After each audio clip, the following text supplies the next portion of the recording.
আসসালামু আলাইকুম বন্ধুরা, সবাই কেমন আছেন? আমি এই মুহূর্তে আছি ঝিনাইদহের একটি মাঠে। এই মাঠে শুধু তামাক চাষই হয়। আপনাদের আজকে মাঠটা ঘুরে দেখাবো, শুধু তামাক ক্ষেত। এই যে দেখতে পাচ্ছেন সবাই।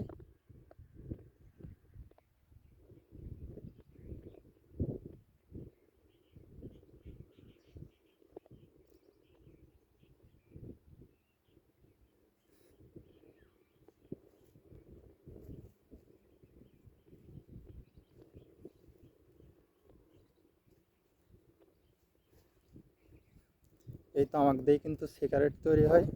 আর এই তামাক অল বিশ্বে রপ্তানি করা হয়।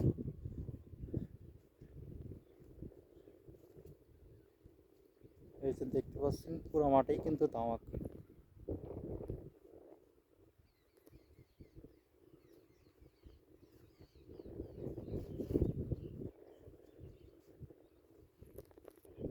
ধন্যবাদ, সবাই ভালো থাকবেন। ভিডিওটা এখানেই শেষ করছি। আল্লাহ হাফেজ।